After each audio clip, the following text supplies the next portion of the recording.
الحمد لله ذي القدرة القاهرة والآيات الباهرة والآلاء الظاهرة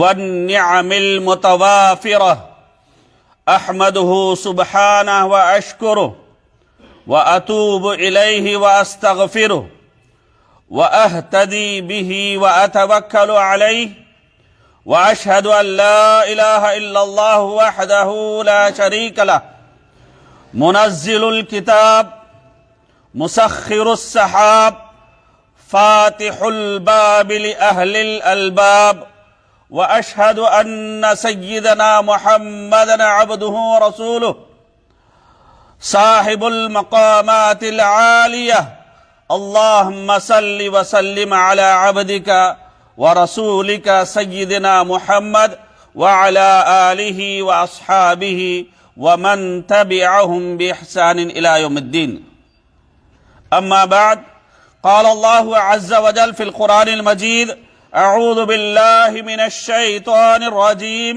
بسم الله الرحمن الرحيم إن في خلق السماوات والأرض واختلاف الليل والنهار لآيات لأولي الألباب الذين يذكرون الله قياما وقعودا وعلى جنوبهم ويتفكرون في خلق السماوات والأرض ربنا ما خلقت هذا باطلا سبحانك فقنا عذاب النار ప్రశంసలు పొగడ్తలు సమస్త లోకాలకు ప్రభు అయిన అల్లాహ్ సుబ్హానహు తఆలాకు మాత్రమే అంకితం. అల్లాహ్ కృపానుగ్రహాలు మహనీయ ముహమ్మద్ సల్లల్లాహు అలైహి వఆలిహి వసల్లంపై, ఆయనకు పూర్వం గతించిన ప్రవక్తలందరిపై, సజ్జనులపై, సత్యాన్వేషకులపై కలకాలం కురియుగాక. అభిమాన మిత్రులారా, ఆలోచన ఆరాధన అవ్వాలంటే అల్లాహ్ సుబ్హానహు తఆలా ఖురాన్లో సెలవిస్తున్న మాట, నిశ్చయంగా భూమి ఆకాశాల నిర్మాణంలో, రాత్రింబవళ్ల చక్ర భ్రమణంలో యోచించే వారికి ఎన్నో నిదర్శనాలున్నాయి. ఆ యోచనాపరులు నిల్చొని, కూర్చొని, పడుకొని ఏ స్థితిలో ఉన్నా సరే ఎల్లప్పుడూ నిత్యం అల్లాహ్ను స్మరిస్తూనే ఉంటారు. అంతేకాకుండా వారు భూమి ఆకాశాల నిర్మాణం గురించి పరిశీలిస్తూ ఇలా ప్రార్థిస్తారు కూడా, ప్రభు, నీవు ఈ విశ్వాన్ని నిష్ప్రయోజనంగా లక్ష్యరహితంగా సృజించలేదు. నీవు పరమ పవిత్రుడవు, మమ్మల్ని నరక యాతనల నుండి కాపాడు.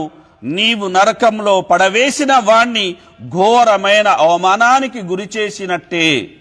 అభిమాన మిత్రులారా, ఆలోచన అనేది మనిషి మనస్సు, మనిషి మేధస్సు, మనిషి మెదడుకు సంబంధించిన ప్రధానమైన అత్యంత ప్రభావవంతమైన ప్రక్రియ. అది మనిషి జీవిత విధానాన్ని, నిర్ణయాలను ప్రభావితం చేస్తుంది. దీన్నే మనం చింతన అని, యోచన అని, తలంపు అని, తలపు అని, తలపోత అని చెప్పుకుంటూ ఉంటాం. అయితే మన తలంపులు తలవంపులుగా మారకూడదు. మన తలపులు చెడుకి తలుపులుగా అవ్వకూడదు. మన ఆలోచన నిత్య ఆరాధనగా మారాలి. అలా జరగాలి అంటే మనం చెయ్యాల్సిన విషయాల్ని ఇన్షాల్లాహ్ ఈరోజు మనం తెలుసుకుందాం. అభిమాన మిత్రులారా, మనిషి మేధోశక్తికి ఆలోచనలే పునాది. ఆలోచనలు జీవితాన్ని మలుపు తిప్పే శక్తిని కలిగి ఉంటాయి. కాబట్టి వాటిని సద్వినియోగం చేసుకోవడం చాలా ముఖ్యం. ఆలోచన ఎప్పుడూ ఏమీ చెయ్యదు, అది వస్తూ పోతూ ఉంటుంది. ఏ ఆలోచనను ఎంచుకోవాలో నిర్ణయించాల్సింది మన చేతల్లో గనక మనం ఉంచుకున్నట్టయితే అది మనకు ఎంతో మేలు చేస్తుంది. సదాలోచన, దురాలోచన, దూరాలోచన, వీటిలో మనకు ఏ ఆలోచన అవసరమో దాన్నే మనం ఎంచుకోవాలి. కానీ మనలో అధిక శాతం మంది అలా చెయ్యడం లేదు. మనకు వచ్చిన ఆలోచనలన్నిటినీ ఎంచుకుంటున్నాము గనకనే మన బతుకులు అనేవి గందరగోళంగా ఉన్నాయి అన్న విషయాన్ని మనం ఈ సందర్భంగా గమనించాలి. కనుక అభిమాన మిత్రులారా, ఆలోచనలు మన మనస్సులో నిరంతరం ప్రవహించే నది లాంటివి. కొన్ని ఆలోచనలు మనల్ని ముందుకు నడిపిస్తాయి, మరికొన్ని ఆలోచనలు మనల్ని వెనక్కి నెట్టుతాయి. అలాగే మరికొన్ని దుష్ట ఆలోచనలు మనల్ని నట్టేట నిండా ముంచుతాయి. కాబట్టి ఆలోచన ప్రవాహంలో మనం ఎటు వెళుతున్నామో గమనించడం అనేది చాలా అవసరం. మన ఆలోచనలే మన భవిష్యత్తును నిర్ణయిస్తాయి అన్న విషయాన్ని కూడా మనం దృష్టిలో పెట్టుకోవాలి. కాబట్టి అభిమాన మిత్రులారా, మన ఆలోచన ఆరాధనగా మారాలి అంటే మన ఆలోచనను సక్రమంగా మలుచుకోవడం అనే కళ అనేది మనకు తెలిసి ఉండాలి. పాజిటివ్ థింకింగ్, సానుకూల ఆలోచన అనేది మనకు సత్ఫలితాలను ఇస్తుంది. అలాగే నెగిటివ్ థింకింగ్ అంటే ఏదైతే చెడు ఆలోచనలు ఉన్నాయో, నకారాత్మక ఆలోచనలు ఉన్నాయో అవి దుష్ఫలితానికి దారితీస్తాయి అన్న విషయాన్ని మనం పసిగట్టడమే కాకుండా ఉన్నతమైన ఆలోచనలు మనల్ని ఉన్నత శిఖరాలకు తీసుకెళితే మనలోని చెడు ఆలోచనల్ని మనల్ని అనేది పాతాళానికి దిగజారుస్తాయి అన్న విషయాన్ని కూడా ఈ సందర్భంగా మనం గమనించాలి. కనుక అభిమాన మిత్రులారా, నిశ్చయంగా అల్లాహ్ నిదర్శనాలపై మనసు పెట్టి ఆలోచించడం, లోతుగా అధ్యయనం చేయడం, పరిశీలించడం అనేది అత్యున్నతమైన ఆరాధనలలో ఒకటి అన్న విషయాన్ని మనం ఈ సందర్భంగా గమనించాలి. కనుక అభిమాన మిత్రులారా, ఇది మన హృదయానికి సంబంధించిన గొప్ప కార్యం. నేడు భౌతిక జీవన శైలి మరియు సాంకేతిక పరికరాల వెల్లువతో మనం ఈ గొప్ప ఆరాధనను దూరం చేసుకుంటున్నాము. దీనివల్ల మనిషి మెదడు ఏ ప్రయోజనం లేని విషయాలతో నిండిపోతుంది, ఆలోచన రహితంగా మారిపోతుంది. కానీ మనిషిలో ఈ తఫక్కుర్ అనే ఈ ఆరాధన గనక చోటు చేసుకున్నట్లయితే అది ఆత్మకు జీవం పోస్తుంది, మనసును పవిత్రం చేస్తుంది. అందుకే మహనీయ ముహమ్మద్ సల్లల్లాహు అలైహి వసల్లం వారు ఎల్లప్పుడూ ఆయన అల్లాహ్ సృష్టి గురించి, ఆయన వరాల గురించి ఆయన ఆలోచిస్తూ ఉండేవారు. కనుక హజరత్ ఆయిషా రలియల్లాహు అన్హా గారు సెలవిస్తున్న మాట, ఓసారి ప్రవక్త ముహమ్మద్ సల్లల్లాహు అలైహి వసల్లం వారు రాత్రి సందర్భాన నన్ను ఉద్దేశించి, ఓ ఆయిషా, నన్ను వదిలిపెట్టు, నేను నా ప్రభువును ఆరాధించుకోవాలి అన్నారు. అప్పుడు ఆ సందర్భంలో ఆమె కలుగజేసుకుంటూ, అల్లాహ్ సాక్షిగా చెబుతున్నాను, నాకు మీ సామీప్యం అంటే ఎంతో ఇష్టం, అలాగే మీకు సంతోషాన్నిచ్చే ఏ విషయమైనా సరే నాకు ఇష్టమే అని ఆమె సెలవీయగా, అప్పుడు ప్రవక్త సల్లల్లాహు అలైహి వసల్లం వారు వుజూ చేసుకొని నమాజు ప్రారంభించారు. ఆ ప్రార్థనలో ఆయన ఎంతగా ఏడ్చారు అంటే ఆయన కన్నీళ్లతో గడ్డం తడిసిపోయింది, ఆయన కన్నీళ్లతో ఆయన ఒడి తడిసిపోయింది, ఆయన కన్నీళ్లతో ఆయన ప్రార్థన చేస్తున్న ఆ స్థలం అనేది అది తడిసిపోయింది అని హజరత్ ఆయిషా రలియల్లాహు అన్హా గారు సెలవిస్తున్నారు.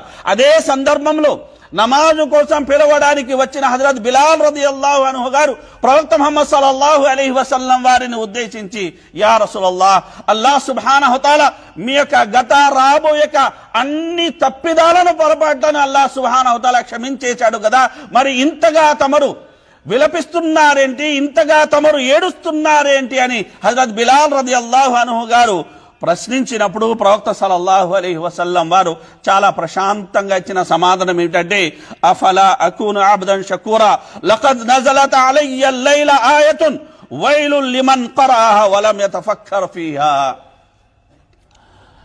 ఇన్ని అనుగ్రహాలు నాకు అల్లాహ్ సుబ్హానహు తఆలా ప్రసాదించాడు, మరి వీటికి గాను నేను కృతజ్ఞత కలిగిన ఒక మామూలు దాసుడిగా మారకూడదా, అవ్వకూడదా అని ప్రవక్త సల్లల్లాహు అలైహి వసల్లం వారు సెలవీయడమే కాకుండా ఈ రాత్రిన నా మీద కొన్ని ఆయతులు అనేవి అవతరింపజేయడం అనేది జరిగింది. ఆయతులు ఏమిటి? ప్రారంభంలో నేను చదివిన ఆయతులు. కొన్ని ఆయతులను అల్లాహ్ సుబ్హానహు తఆలా అవతరింపజేశాడు.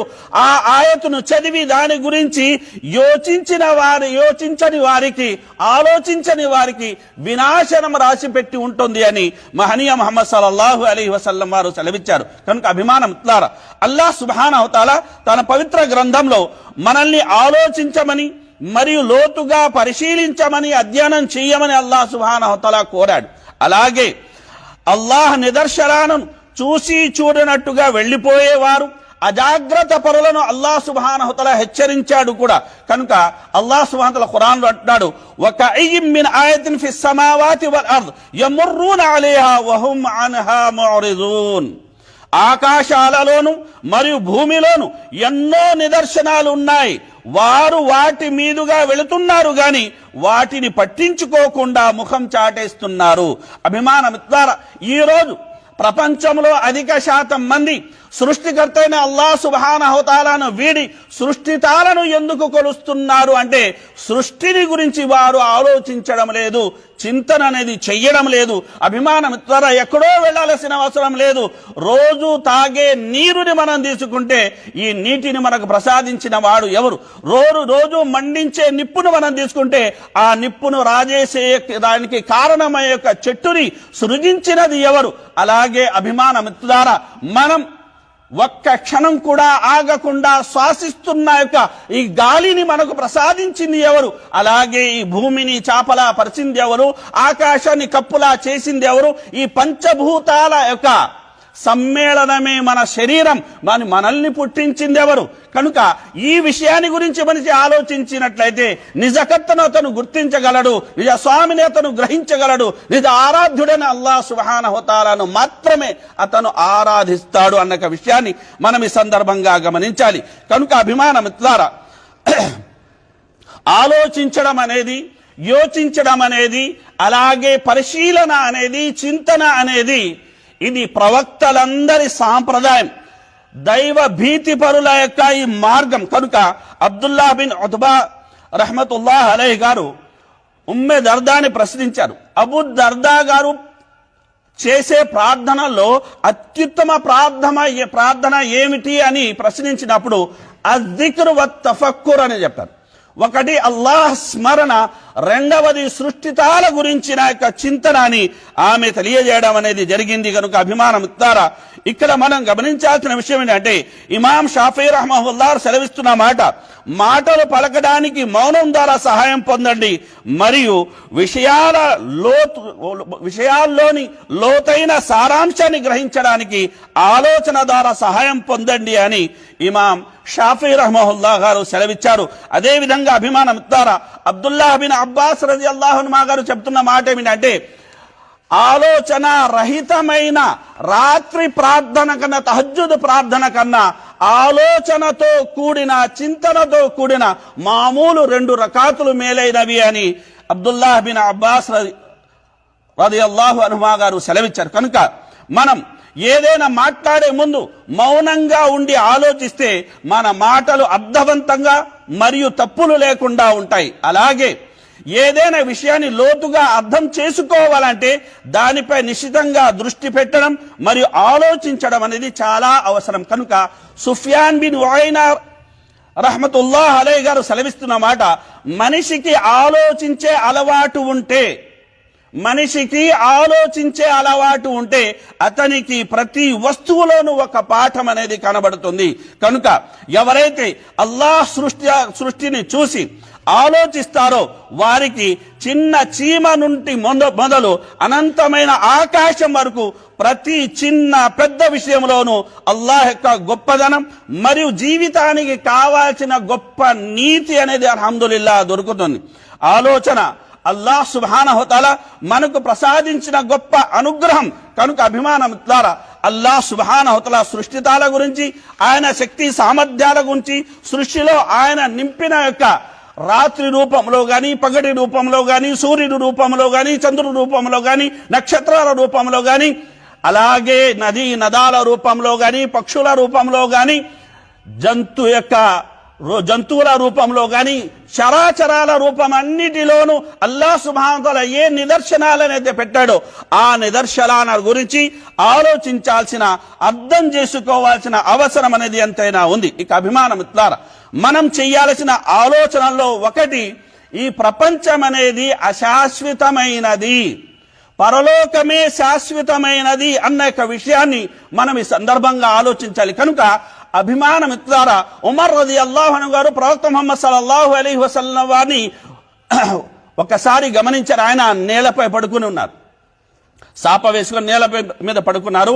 ఆ సాప సాయలు అనేవి ఆయన శరీరం మీద ఉన్నాయి.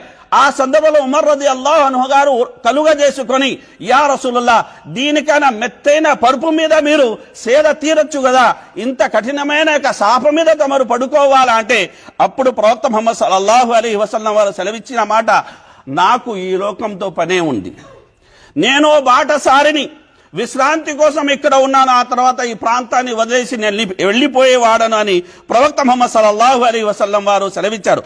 అదే విధంగా ఈ ఆలోచనలో మరో ఆలోచన ఏమిటంటే, మనం మన మరణం గురించి అనేది ఆలోచించాలి. కనుక ప్రవక్త సల్లల్లాహు అలైహి వసల్లం వారు అన్నారు, అక్సిరు జిక్ర హాజిమిల్ లజ్జాత్, మనోవాంఛల్ని అదుపులో ఉంచే, నియంత్రించే యొక్క మరణాన్ని మీ ఎక్కువగా స్మరించుకుంటూ ఉండడని ప్రవక్త ముహమ్మద్ సల్లల్లాహు అలైహి వసల్లం వారు ఉపదేశించారు. కనుక ఒక సమయంలో ప్రవక్త సల్లల్లాహు అలైహి వసల్లం వారు ఒక సమాధి దగ్గర కూర్చొని ఆయన ఎంతగానో విలపిస్తున్నారు, కన్నీరు మున్నీరు అవుతున్నారు. ఆ సందర్భంగా అక్కడ ఉన్న సహాబాని ఉద్దేశించి, యా ఇఖ్వతి లిమిస్లి హాదా ఫఅఇద్దు, ఓ నా సోదరులారా, ఇలాంటి దినం కోసం మీరు సత్కర్మలతోటి సిద్ధంగా ఉండండి అని ప్రవక్త ముహమ్మద్ సల్లల్లాహు అలైహి వసల్లం వారు ఉపదేశించడం అనేది జరిగింది. కనుక అభిమానం ఇట్లారా, మనిషికి ఆలోచన అనేది దిక్సూచి వంటిది.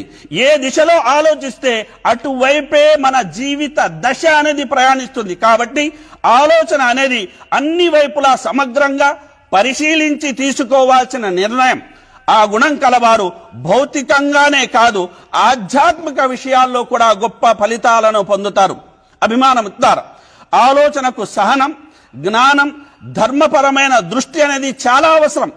వేగంగా స్పందించడం కన్నా మనసును శాంతపరుచుకొని పరిస్థితిని అన్ని కోణాల్లో పరిశీలించి నిర్ణయం తీసుకుంటే అది అందరికీ మేలు చేస్తుంది.